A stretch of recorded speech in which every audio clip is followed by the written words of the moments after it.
Well, welcome to another video. This is going to be completely different. I'm going to do some macro photography.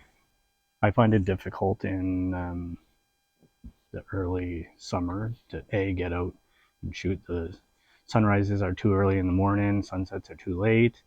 So I normally go for Milky Way photography, and it's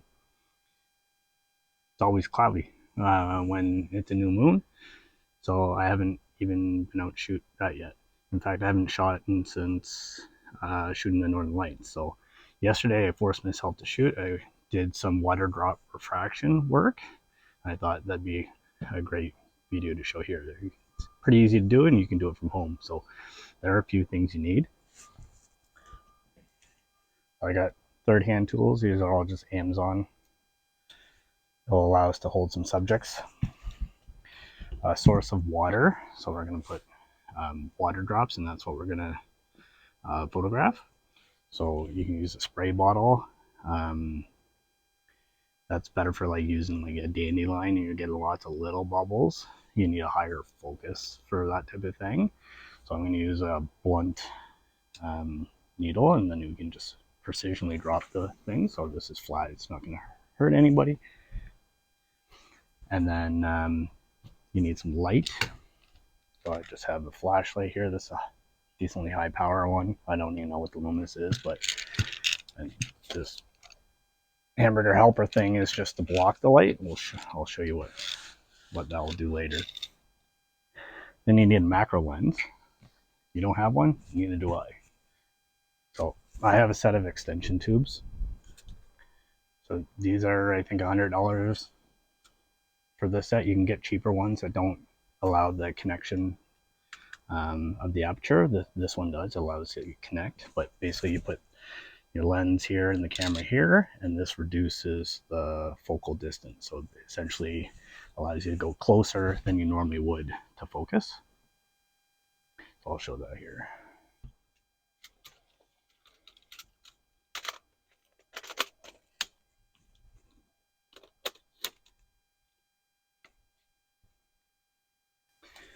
So I have my 24 to 120 on a full frame. So a full frame is not ideal for macro. But this setup, if I did my calculations right, at 120 with a full set of extension tubes, so 68 millimeters, they come through, I have three of them here, 36, 20, and 12. That will get me about 1-to-1 magnification. So macro is 1 times, which is essentially real life. So game plan is to use that. And then we need something interesting.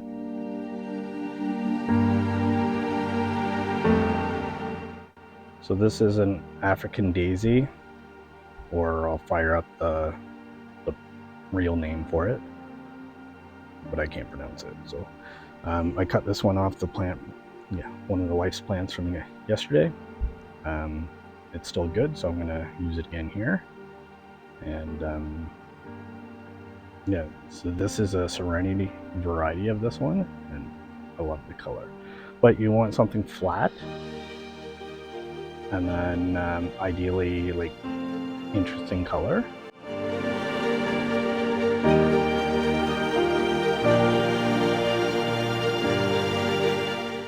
So now we need something to put the water drop on. You can use a lot of different things.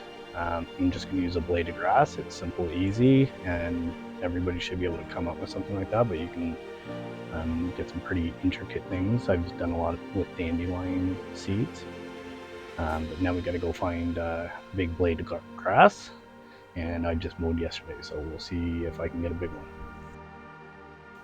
one. On the fence line behind some trees, so I should be able to find something here.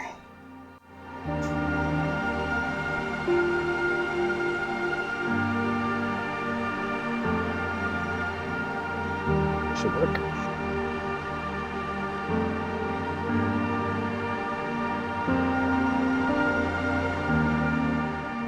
Okay, so this is the rough setup. To get things work, it's kind of finicky in terms of distance between the water droplets that will be put here and the flower.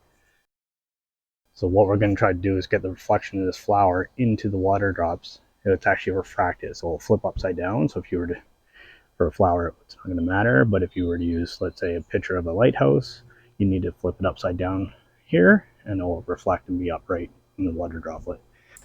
So here's an image to illustrate that concept. This I used dandelion seed for a Canada flag image for Canada Day, and this was the final result from that one.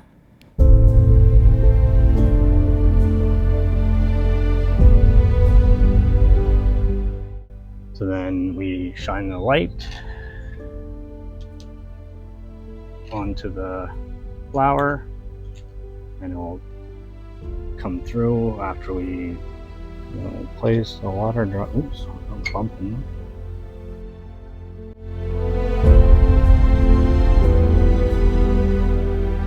That looks good. Let's see what that looks like.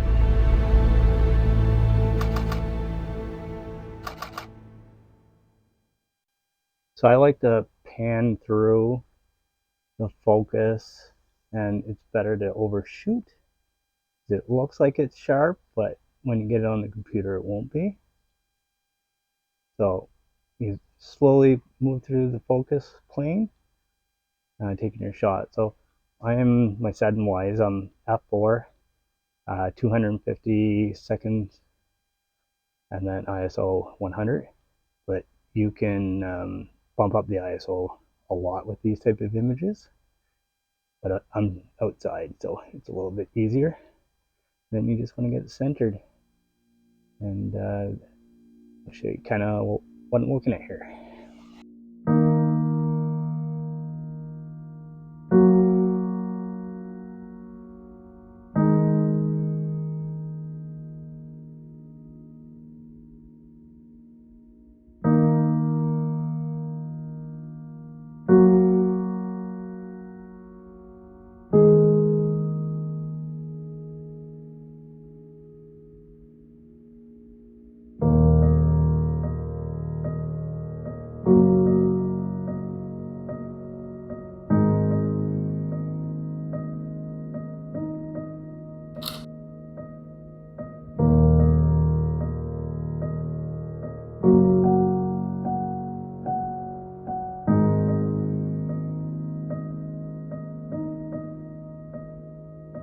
So I have it set up now where the distance between the flower and the droplets is quite a bit larger, and I'll show you what that does. It'll give you a much darker ring around the edge, and the flower is much smaller.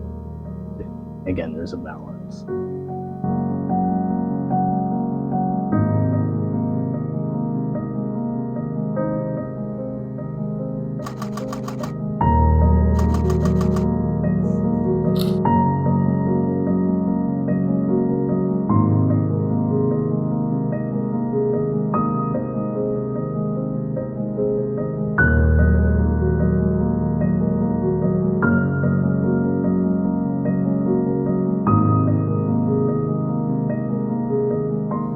So I have a buttercup now, so I'm just trying to get the drops on the petal. Kind of makes an interesting composition, but a little windy, so some of them are just blowing off, but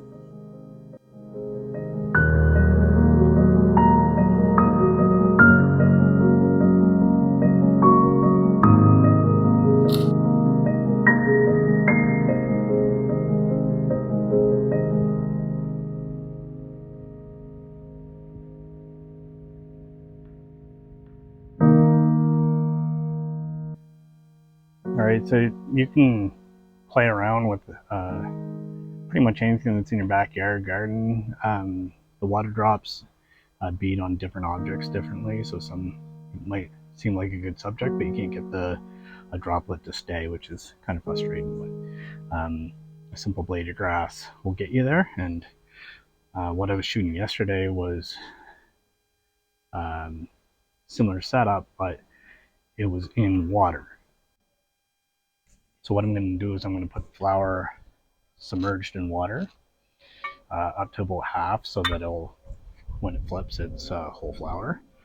And then we'll have blades of grass coming out of the water, and then we'll put droplets on that and see how that turns out. Yesterday it turned out well, and I even introduced an actor. I had an ant walking through it. Talk about frustrating. He didn't want to go where I wanted him to go, so we had a little fun with that, but it did get an image, so pretty happy about that. So let's get this set up. Once you have it roughly set up, then you build the water level up as high as you can get it, ideally flush, and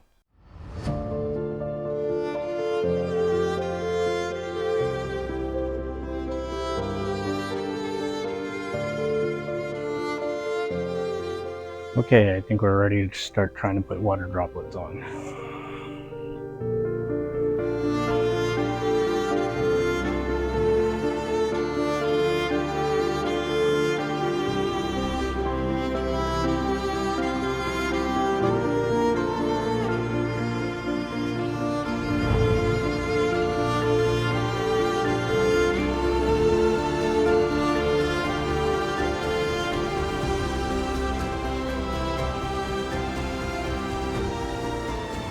So that blade didn't work. I couldn't get the round bubbles on it. So I'm going to go look for a different one. I also had it twisted, so the bubble is leaning towards the flower, and I want it flat. Again, it was the rest of the blade was obstructing the water or the flower from coming through. So we'll go hunt for something else.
Okay, so we're back in the office. I got some of the images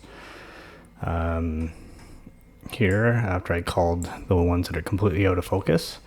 Shots like this, you need a little bit of focus stacking typically. So I made some minor adjustments to 6 images with this composition. I boosted the warmth, and then it was overexposed, so I just took care of that. Nothing too crazy. And then select them all, open them up as layers in Photoshop. Edit in, open as layers in Photoshop. I only have one selector right now, that's why it's not highlighted. So then I already did it, so we'll bump into Photoshop. And so it'll open them up as layers. I already put them in a group,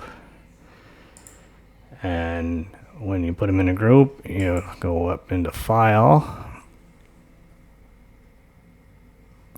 and Auto Align Layers. And if you're doing it handheld, you're going to have a little bit of movement, but it should be pretty good. It'll do a pretty good job. So you align layers, which I already done. So it kind of looks like this. So you have your 6 layers. They'll then all form on top of each other. And then, so I make a duplicate of that. I'll tell you why in a second. So once you have that stack, then you can go into File and then, Edit, Auto Blend Layers. And then this is stacking. So this is Photoshop's focus stacking. You can content aware fill the outside. We're going to crop in anyway, so it's not going to matter. So you just hit stack. Again, I've already done that. And that gets you, and that gets you this image. So the pictures are put together. Photoshop has put together what it thinks is the best part in focus, and then why I keep this other layer is that I will go through manually. There we go. Ungroup layers. So then I'll go through each layer. So I'll do it one at a time. So these are each of the images, and you can see here that this is not in focus, and that's this layer, but this one's more in focus. And then so I'll make a layer mask, and then I just go through. So Command I will invert the layer mask, and it will show me the areas that are on this image. White reveals, black conceals, and then I'll see if there's any artifacts that Photoshop didn't put together. And it's a little time consuming, but this is how I do my snowflakes. And normally I'm going through about anywhere from 25 to 60. So again, it's time consuming, but and then for the most part, it did a good job with this. So this is the stack, and then I'll crop in. So obviously I got some sensor dust here that it will make go away. There we go. So now I have a working layer, so I can get rid of my sensor dust. But then you crop in, and then you make minor adjustments from there. So for the most part, this is, I wouldn't tweak too much here. I'll work on some sharpening and stuff like that. But the blade of grass was a little crooked, so the focus points didn't go all the way through. So I need to shoot more in my pane. But that is the nature of the beast. So we'll probably go to a square crop here. Maybe.